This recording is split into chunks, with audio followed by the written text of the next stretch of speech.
Hello friends, இந்த வீடியோவில் என்னோடய பர்த்டே வீலாகை நான் காட்ட போகிறேன். வீலாக் ஸ்டார்ட் பண்ணுறதுக்கு முன்னாடி எல்லா வீடியோஸ்லேயுமே நான் முடிஞ்ச அளவுக்கு ஒரு ரெசிபியாவது அதில் இன்க்ளூட் பண்ண நான் ட்ரை பண்ணிகிட்ருக்கேன். ஸோ அந்த வகையில் பர்த்டே அன்னைக்கு நான் செஞ்ச ஒரு ஸ்வீட் ரெசிபியை இன்றைக்கி நான் உங்களுக்கு செஞ்சு காட்ட போகிறேன். ரொம்ப ரொம்ப இன்ட்ரெஸ்டிங்காக இருக்குங்க. சிம்பிளாகவும் பண்ணிடலாம். நார்மலாக ஒரு சாக்லேட் வாங்கி நம்ம கொடுக்குறதுக்கு பதிலாக இந்த மாதிரி சாக்லேட் நட்ஸ் எல்லாம் வச்சு ஒரு டிஃப்ரெண்ட்டான ரெசிபி நம்ம செஞ்சோம் அப்படின்னா சாப்பிட்றவங்களுக்கு இன்ட்ரெஸ்டிங்காக இருக்கும். இதுக்கு வந்து பார்த்திங்கன்னா நிறைய நட்ஸ் நான் எடுத்துக்கிறேன். ஆல்மண்ட்ஸ் எடுத்துக்கலாம், பிஸ்தா, அப்புறமா பீக்கன் நட்ஸ், கேஷ்யூ நட், இந்த மாதிரி எது உங்கள்கிட்ட இருக்கோ அதை வச்சு நீங்கள் வந்து இந்த ரெசிபியை பண்ணிடலாம். ரொம்ப குவிக்காக பண்ணிடலாங்க. எப்படி பண்ணுறதுன்னு இப்போ நம்ம பார்க்க போகிறோம். அதுக்கு தேவையான இன்க்ரீடியன்ஸ்லாம் குவிக்காக நம்ம என்னன்றதை பார்த்துடலாம். இங்கே பாருங்கள், நான் வந்து சாக்லேட் எடுத்திருக்கேன். இது வந்து ஸ்வீட் சாக்லேட்டு, மில்க் சாக்லேட்டுன்னு சொல்லுவோம் இல்லையா, அது வந்து நான் எடுத்திருக்கேன். இது வந்து ஒரு 400 கிராம், அப்படியே ஒரு 400 கிராம் பாக்ஸை அப்படியே நான் எடுத்து வச்சுருக்கேன். அடுத்ததாக 2 டீஸ்பூன் வந்து அன்சால்டட் பட்டர் எடுத்திருக்கேன். அடுத்ததாக பாருங்கள், நான் கட் பண்ணி எடுத்த நட்ஸ் எல்லாமே எடுத்திருக்கேன். பிஸ்தா எடுத்திருக்கேன், அதுக்கப்புறமா பீக்கன் நட்ஸ் எடுத்திருக்கேன், ஆல்மண்ட்ஸ் எடுத்திருக்கேன், கேஷ்யூ நட்ஸ். எல்லா நட்ஸுமே பார்த்தீங்கன்னா ஒவ்வொன்றும் அரை கப் எடுத்திருக்கேன். மொத்தமாக 2 கப் அளவுக்கு நட்ஸ் இருக்குது. ஃபஸ்ட்டு நம்ம என்ன பண்ண போகிறோம் அப்படின்னா, ஒரு கடாய் சூடு பண்ணிக்கலாம். இதில் வந்து நம்ம நறுக்கி வச்சுருக்க எல்லா நட்ஸையும் சேர்த்துட்டு வறுத்துக்க போகிறோம். இந்த ஸ்டெப்பு வந்து நீங்கள் சப்போஸ் இப்போ ரோஸ்டட் நட்ஸே எடுக்கிறீங்க அப்படின்னா இந்த ஸ்டெப் நீங்கள் பண்ண தேவையில்ல. டேரெக்டாக நீங்கள் நறுக்கி மட்டும் அப்படியே சேர்த்துக்கலாம். ரோஸ்ட் பண்ணாத பச்சை நட்ஸ் எடுத்தீங்க அப்படின்னா இந்த மாதிரி லேசாக ரோஸ்ட் பண்ணிக்கோங்க. அதே மாதிரி இது வந்து இன்னொரு மெத்தட்லேயே நம்ம ரோஸ்ட் பண்ணலாம். அவனில் வச்சு கூட ஒரு 2-3 நிமிஷம் நீங்கள் வந்து ரோஸ்ட் பண்ணலாம். பட் அவன் இல்லாதவங்களுக்கு இந்த மெத்தடில் நான் காட்டுறேன். இப்போ பாருங்கள், நல்லா வந்து நட்ஸ் எல்லாமே ரோஸ்ட் ஆயிடுச்சு. இந்த அளவுக்கு லேசாக ப்ரௌன் ஆகி வந்தனுமே நம்ம இதை வந்து ஒரு பவுலில் ட்ரான்ஸ்ஃபர் பண்ணிக்கலாம். அடுத்ததாக அதே பேன் சூடு பண்ணியிருக்கேன். நம்ம எடுத்து வச்ச பட்டரை வந்து சேர்த்துக்கோங்க. சேர்த்துட்டு லேசாக மெல்ட் ஆனனுமே நம்ம வச்சுருக்க சாக்லேட்டையும் சேர்த்துக்கலாம். இதுதாங்க ரொம்ப முக்கியமான ஸ்டெப்பு. இது வந்து நீங்கள் தீ ஜாஸ்தி வச்சுலாம் பண்ணக்கூடாது. கம்ப்ளீட்டாக சிம்மில் வச்சுட்டு இந்த மாதிரி நல்லா கிளறி விட்டுட்டே இருங்க. அது மெல்ட் ஆனனுமே நம்ம எடுத்து வச்சிடலாம். இது கொதிக்கலாம் விட தேவையில்ல. இதை வந்து இன்னொரு மெத்தட்லேயே நம்ம பண்ணலாம். டபுள் பாயிலிங் மெத்தட்னு சொல்லுவோம். கீழே தண்ணி சூடு பண்ணிட்டு மேலே ஒரு பாத்திரம் வச்சு அப்படியும் பண்ணலாம். இல்லாட்டி நீங்கள் வந்து மைக்ரோவேவில் கூட மெல்ட் பண்ணிக்கலாம். ஒரு பவுலில் போட்டுட்டு பட்டரையும் சாக்லேட்டையும் சேர்த்துட்டு நல்லா இந்த மாதிரி உருகி வந்தனே நீங்கள் எடுத்து வச்சுக்கலாம். ஸோ எது உங்களுக்கு ஈஸியாக இருக்கோ அந்த மாதிரி நீங்கள் பண்ணிக்கோங்க. பட் எது பண்ணாலுமே நீங்கள் சாக்லேட்டை ரொம்ப குக் பண்ணிடக்கூடாது. ஜஸ்ட்டு மெல்ட் ஆனால் போதும். இப்போ பாருங்கள், நல்லா இந்த மாதிரி மெல்ட் ஆகி வந்துருச்சு. இப்போ வந்து நம்ம இதை எடுத்து வச்சிடலாம். இப்போ நம்ம ரோஸ்ட் பண்ணி எடுத்து வச்சுருக்க நட்ஸோட இந்த சாக்லேட்டையும் சேர்த்துக்கலாம்.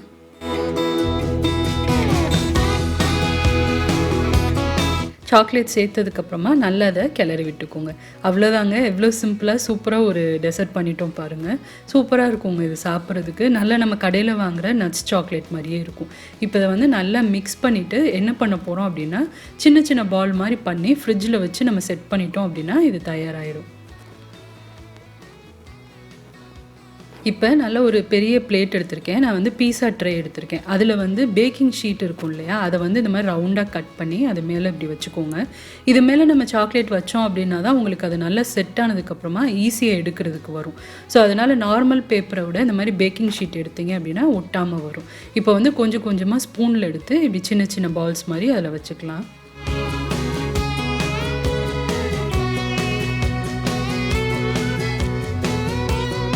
இப்போ இது எல்லாத்தையுமே வச்சதுக்கப்புறமா ஒரு அரை மணி நேரத்துலேருந்து 1 மணி நேரம் வரைக்கும் ஃப்ரிட்ஜில் வச்சு நம்ம செட் பண்ண போகிறோம். செட் ஆனதுக்கப்புறமா இதை வந்து நம்ம எடுத்து சர்வ் பண்ணிடலாம். வேணும்னா நீங்கள் இதை வந்து தனித்தனியாக சின்ன சின்ன ரேப்பில் கூட பண்ணி சாக்லேட்ஸ் மாதிரி நீங்கள் வந்து கொடுத்து விடலாம். இல்லாட்டினா நீங்கள் இதை வந்து ஏர்டைட் பாக்ஸில் போட்டு ஸ்டோர் பண்ணி வச்சுக்கலாம். இப்போ பாருங்கள், ஒரு 3/4 மணி நேரம் கிட்ட நான் ஃப்ரிட்ஜில் வச்சு எடுத்திருக்கேன். நல்லா செட் ஆகி வந்துருச்சு பாருங்கள். நம்ம பேக்கிங் ஷீட்டில் வச்சனால கொஞ்சம் கூட ஒட்டாமல் சூப்பராக வந்திருக்கு. கண்டிப்பாக இந்த அருமையான ரெசிபியை ட்ரை பண்ணி பாருங்கள். கட்டாயம் உங்கள் எல்லாருக்குமே ரொம்ப பிடிக்கும். ரொம்ப டிஃப்ரெண்ட்டாக ஈஸியாக வீட்டிலே செய்கிற மாதிரி ஒரு சாக்லேட் ரெசிபி இது. ட்ரை பண்ணி பார்த்துட்டு எப்படி வந்ததுன்னு சொல்லுங்கள். இப்போ அடுத்ததாக என்னோடய பர்த்டேவை எப்படி நான் செலிப்ரேட் பண்ணேன் அப்படின்றத ஒரு வீலாக நம்ம பார்க்கலாம். ஹலோ, நாளைக்கு வருஷத்துலேயே ரொம்ப முக்கியமான நாள். என்னென்னா என் ஒய்ஃபுக்கு பர்த்டே. இந்த ஒரு நாள் சொதப்பிட்டோன்னு வைங்களேன், கிஃப்ட் வாங்கி கொடுக்கல, கேக் வாங்கி கொடுக்கலன்னு வருஷம் பூரா சொல்லி கட்டுவாங்க. அதனால் கேக் வாங்குறதுக்காக வந்திருக்கேன். நிறையா கேக்ஸ்லாம் வச்சுருக்காங்க. பார்க்கலாம் எந்த மாதிரி கேக்ஸ்லாம் வாங்கிட்டு போய் அவங்களுக்கு கொடுத்து சந்தோஷப்படுத்தினோம்னா நம்மளும் வருஷம் பூரா கொஞ்சம் நல்லா சாப்பிட்லாம். என்ன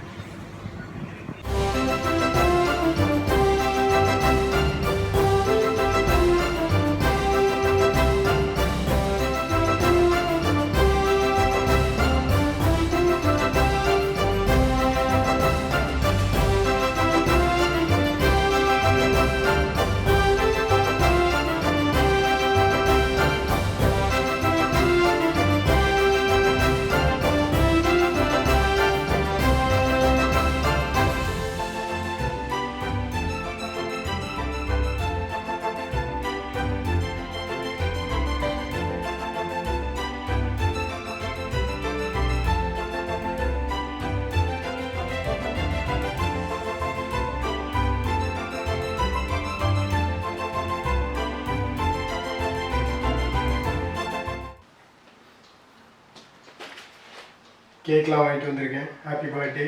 thank you so happy much. Birthday. காலெல்லாம் விளைய வேணாம். காலெல்லாம் விளையல. சரி ஓகே. கேக் எப்படி இருக்கு? சூப்பராக இருக்கு. என்னோட ஃபேவரட் சாக்லேட் கேக் வாங்கியிருக்கீங்க போல. நிறைய சாக்லேட்ஸ் இருக்கு. சூப்பராக இருக்கு. நல்லா டெக்கரேட் பண்ணியிருக்காங்க. செம்மையாக இருக்கு. Thank you so much. No problem. சரி வெட்டிடலாமா? கேண்டில் காணோம். இருக்கணுமே. இல்லையே பாக்ஸ். டப்பால இல்லை. இல்லையே. வாங்கலையா? இம்புட்டு சாக்லேட் வச்சையும் ஒருத்த மெழுகு ஊற்றி வைக்கிறாங்களா? இவங்க பண்ணுறாங்க. வேற ஏதாவது வீட்டில் இல்லை. இந்த இது நார்மல் சின்ன கேண்டில் தான் இருக்குது. இது இல்லை பர்த்டே கேண்டில் இல்லை. சரி பரவாயில்ல சும்மா வெட்டிக்கலாம். இல்லை இல்லை அதெல்லாம் இல்லை. கேண்டில் இல்லைன்னா தீக்குச்சி தான் வைக்கணும். எங்கே தீக்குச்சியா? வாங்க ஒன்றும் வேணாம். சும்மா வாங்க வெட்டிக்கலாம். என்னோட திருப்திக்கு இந்த கேண்டில் வைக்கிறோம் இன்னைக்கு. ஏன் இப்படி? கேக் வாங்கியாச்சு, கேண்டில் இல்லாமல் எப்படி?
ஹலோ ஃப்ரெண்ட்ஸ், ஒரு வழியாக பர்த்டேக்கு ட்ரெஸ்ஸும் போட்டாச்சு. இப்போ தான் பர்த்டே வந்து ஒரு திருப்தியே இருக்குது. பர்த்டேக்காண்டி இந்தியாவிலேருந்து பொத்தி பொத்தி எடுத்துகிட்டு வந்த ட்ரெஸ்ஸை ஒரு வழியாக மாட்டியாச்சு. ஸோ இப்போ வந்து எங்கே இப்போ கிளம்பிகிட்ருக்கோம் அப்படின்னா வெளியில் சாப்பிட்லாம் அப்படின்னு இன்றைக்கி யோசனை பண்ணோம். பொதுவாக இங்கே வந்து டப்ளினில் இந்தியன் ரெஸ்டாரண்ட்ஸ்லாம் எதுவுமே கிடையாது. எங்கேயாவது போனோம் அப்படின்னா ஃபாஸ்ட் ஃபுட் சாப்பாடு அந்த மாதிரி தான் போய் சாப்பிட முடியும். வெளியிலன்னு போய் சாப்பிட்ணும் அப்படின்னு நினச்சோன்னாலே பீஸா பர்கர் அந்த மாதிரி போய் தான் சாப்பிட முடியும். அதுக்கு வீட்டிலே ஒரு தோசையை கூட ஊற்றி சாப்பிட்டுக்கலான்ற மாதிரி தான் தோணும். ஸோ ஒரு வழியாக இங்கே பார்த்தீங்கன்னா ஒரு இந்தியன் ரெஸ்டாரண்ட் இருக்குது போல். ஹஸ்பண்ட் தேடி பிடிச்சி கண்டுபிடிச்சிருக்காரு. சரி எப்படி தான் இருக்குது அப்படின்னு சொல்லி சாப்பிட்லாம் அப்படின்னு நினச்சி ட்ரை பண்ண போகிறோம். எப்படி இருக்குன்னு பார்க்கலாம் நம்ம போயிட்டு. அதனால் இன்றைக்கி நம்மளோட சுஜிஸ் கிச்சனுக்கு டின்னருக்கு லீவ் விட்டாச்சு. நாளைக்கு காலையில் தான் அந்த கிச்சனை நம்ம பார்க்க போகிறோம். சரி இப்போ நீங்களும் என் கூட வாங்க, நம்ம போய் சாப்பிட்டு பார்த்துட்டு எப்படி இருக்குன்னு பார்க்கலாம்.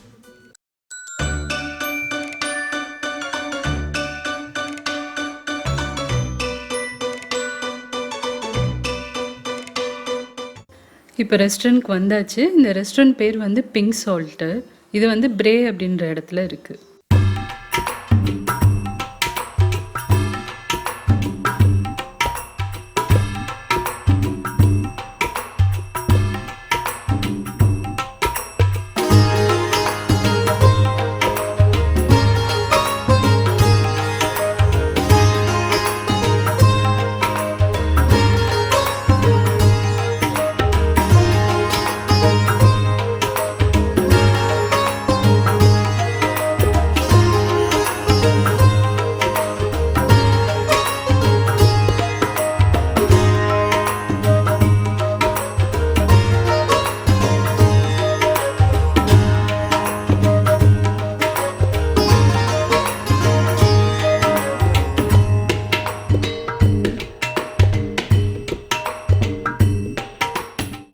ரெஸ்டாரண்ட்க்கு வந்தாச்சு. இப்போது ரொம்ப நல்லா இருக்குது பார்க்குறதுக்கு இடம். ஃபஸ்ட்டு வந்து ஸ்டார்டராக இங்கே அப்பளம் கொடுத்துருக்காங்க. நம்மலாம் வந்து சைட் டிஷ்ஷாக தான் சாப்பிடுவோம். இங்கே இந்தியன் ரெஸ்டாரண்ட்ஸ் எல்லாத்துலேயுமே பார்த்திங்கன்னா இந்த மாதிரி அப்பளம் கொடுப்பாங்க. கூடவே வந்து ஒரு 2-3 டிப் கொடுப்பாங்க. அதோடு சாப்பிட்றதுக்கு ரொம்ப டேஸ்ட்டாக இருக்கும். ஸோ இப்போ வந்து மேங்கோ டிப்பும் தயிரில் ஒரு டிப் பண்ணி கொடுத்துருக்காங்க. ஸோ அதை ஃபஸ்ட்டு சாப்பிட்டுட்ருக்கோம். இதுக்கப்புறமா ஆர்டர் பண்ணி மித்த ஃபுட்லாம் எப்படி இருக்குன்னு உங்களுக்கு சாப்பிட்டுட்டு சொல்கிறேன்.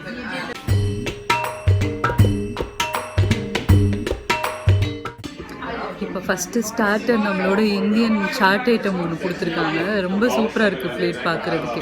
பாலக் பக்கோடாவில் மேலே வந்து நம்ம இந்த சாட் சட்னிலாம் இருக்கும் இல்லையா, டேமரின் சட்னி, அப்புறம் க்ரீன் சட்னி, யோகட் அதெல்லாம் போட்டு கொடுத்துருக்காங்க.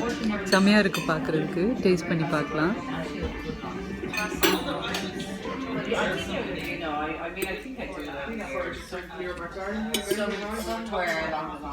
பாருங்க, ஃபுல்லாக எல்லாமே சட்னி இதெல்லாம் போட்டிருக்காங்க.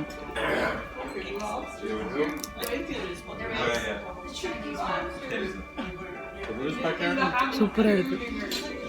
அவங்க என்ன பண்ணியிருக்காங்கன்னா, ஜஸ்ட்டு ஒவ்வொரு இலையும் வந்து பேட்டரில் முக்கி ஃப்ரை பண்ணியிருக்காங்க.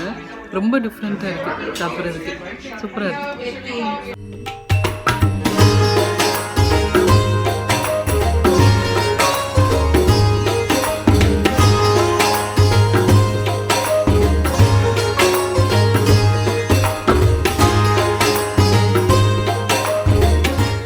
நீங்களும் சாப்பிட்டு பாருங்களேன், சூப்பராக இருக்குது. எப்படி இருக்குன்னு பாருங்க, டிஃப்ரெண்ட்டாக இருக்குது. இலையில முக்கி அப்படியே ஃப்ரை பண்ணியிருக்காங்க.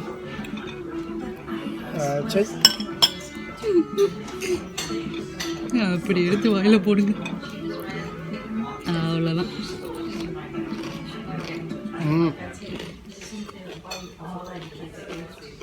சூப்பராக இருக்குல்ல, டிஃப்ரெண்ட்டாக இருக்குது. ரொம்ப நல்லா.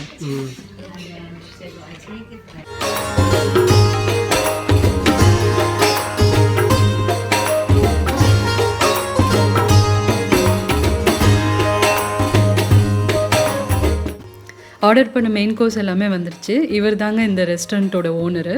என்ன ஒரு நல்ல விஷயம் அப்படின்னா, இவர் நம்ம ஊருக்காரர் தான். திண்டுக்கல் தான் அவரோட சொந்த ஊர். இவர் பேர் வந்து விஜய். இங்கே இந்த பிங்க் சால்ட் அப்படின்ற ரெஸ்டாரண்ட்டை நடத்திட்டுருக்காரு. இப்போ இன்னொரு புது பிரான்ச் கூட ஆரம்பிக்கிறாங்கன்னு சொன்னார். சாண்டிஃபோர்டில் ஆரம்பிக்க போகிறாங்க அப்படின்னு சொல்லிட்டு. ஸோ ரொம்ப ஃப்ரெண்ட்லியாக பேசினார். ரொம்ப நல்லாவும் இருந்துச்சு ஃபுட்டு. அவர் சர்வ் பண்ண விதமும் எங்களுக்கு ரொம்ப பிடிச்சிருந்தது. சிக்கன் செட்டிநாடு இந்த கிரேவி, அப்புறமா இங்கே வந்து ஸ்டார்டருக்கு தந்தூரி சிக்கன் ஆர்டர் பண்ணியிருக்கோம். அது கூடவே ஒரு புலாவ் ரைஸ் மாதிரி ஒன்று கொடுத்துருக்காங்க. அதுக்கு ஒரு கிரேவி கொடுத்துருக்காங்க. ப்ளஸ் என்னோடய ஃபேவரட்டான கார்லிக் நானும் ஆர்டர் பண்ணியிருக்கேன். இப்போ சாப்பிட்டு பார்க்கலாம்.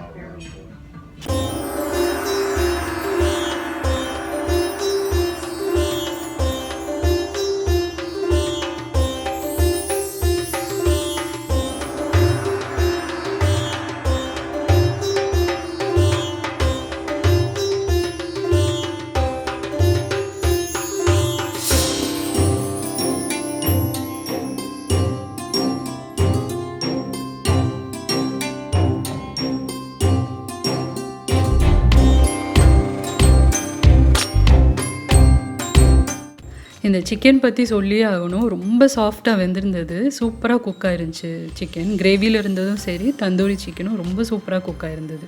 டேஸ்ட்டும் பார்த்திங்கன்னா செம்ம டேஸ்ட்டுங்க. ரொம்ப நல்லா இருந்துச்சு டேஸ்ட்டு.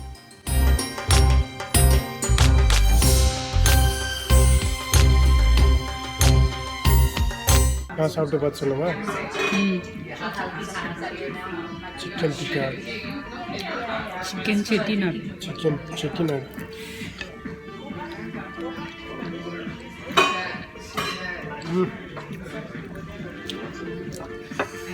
ரொம்ப நல்லா இருக்கு. நம்ம டேஸ்ட் அப்படியே கொடுத்துருக்காரு. ஆமாம், இங்கே வந்து நமக்கு சோறு போட்ட மகாராசா அப்படின்னு ஒரு கும்பிட போட்டு தான் போகணும். சூப்பர். தந்தூரி சிக்கன் அது நான் இன்னும் சாப்பிடல. சாப்பிட்டு பாருங்க.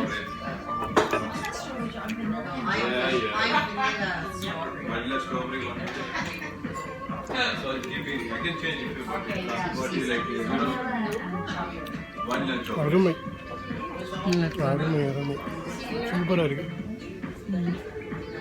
சர்ப்ரைஸாக ஹாட் ப்ரௌனி கொடுத்துருக்காங்க. பர்த்டேன்னு சொல்லணும். டேஸ்ட் பண்ணி பார்க்க போகிறேன்.